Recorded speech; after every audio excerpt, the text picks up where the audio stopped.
But afterwards, he heard the words of the sons of Laban, saying, Jacob has taken all that was our father's, and being enlarged by his ability, he has become famous. Likewise, he observed that Laban's face was not the same toward him as it was yesterday and the day before. Most importantly, the Lord was saying to him, Return to the land of your fathers and to your generation, and I will be with you. He sent and called for Rachel and Leah, in the field where he pastured the flocks. And he said to them, I see that your father's face is not the same toward me as it was yesterday and the day before. But the God of my father has been with me. And you know that I have served your father with all my strength. Even so, your father has circumvented me, and he has changed my wages 10 times. And yet God has not permitted him to harm me. Whenever he said, The speckled will be your wages, all the sheep gave birth to speckled newborns. Yet truly, when he said the contrary, You will take whatever is white for your wages, all the flocks gave birth to white ones. And it is God who has taken your father's substance and given it to me. For after the time had arrived for the ewes to conceive, I lifted up my eyes, and I saw in my sleep that the males climbing on the females were of variegated, and spotted, and diverse colors. And the angel of God said to me in my sleep, Jacob. And I responded, Here I am. And he said, Lift up your eyes, and see that all the males climbing on the females are variegated, spotted, and also speckled. For I have seen all that Laban has done to you. I am the God of Bethel, where you anointed the stone and made a vow to me. Now therefore arise, and depart from this land, returning to the land of your nativity. And Rachel and Leah responded, Have we anything left behind among the resources and inheritance of our father's house? Has he not considered us as foreigners, and sold us, and consumed our price? But God has taken our father's riches and handed these to us and to our sons. Therefore, do all that God has instructed you. And so Jacob rose up, and having placed the children and his wives upon camels, he went forth. And he took all his substance and flocks, and whatever he had acquired in Mesopotamia, and he journeyed to his father Isaac, in the land of Canaan. At that time, Laban had gone to shear the sheep, and so Rachel stole her father's idols. And Jacob was not willing to confess to his father-in-law that he was fleeing.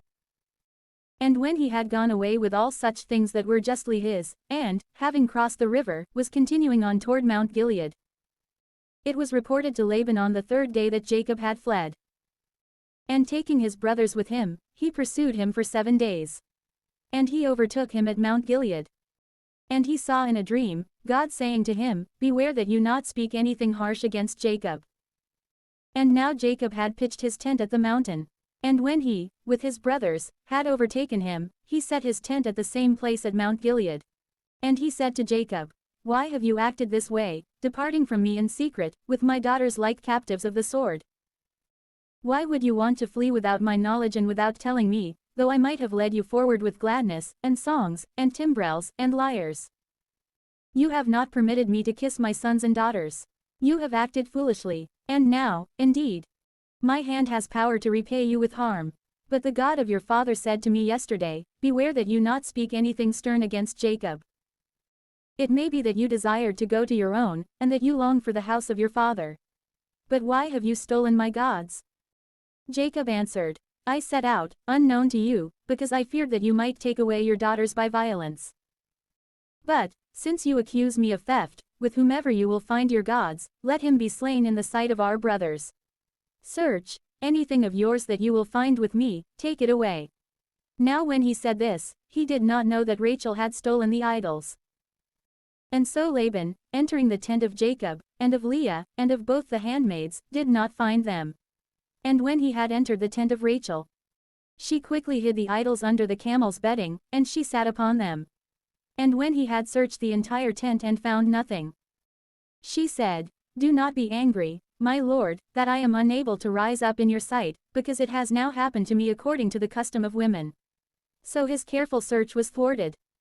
And Jacob, being inflated, said with contention, For which fault of mine, or for what sin of mine, have you become so enraged against me? And searched all the items of my house. What have you found from all the substance of your house? Place it here before my brothers, and your brothers, and let them judge between me and you. For what reason have I been with you for 20 years? Your ewes and she-goats were not barren, the rams of your flocks I did not consume. Neither did I reveal to you what was seized by the wild beast. I replaced all that was damaged.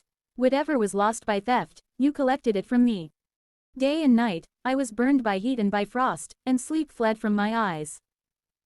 And in this way, for 20 years, I have served you in your house, 14 for your daughters, and 6 for your flocks.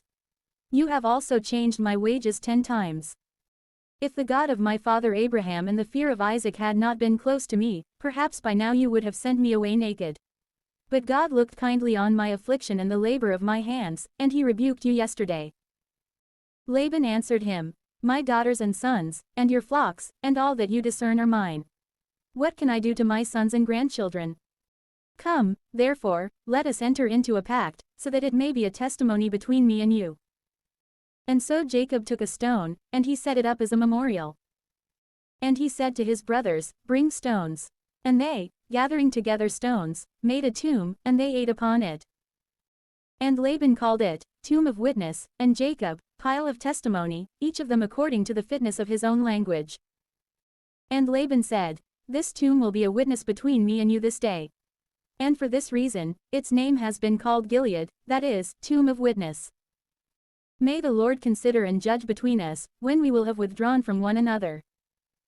If you afflict my daughters, and if you bring in other wives over them, no one is a witness of our words except God, who understands beforehand.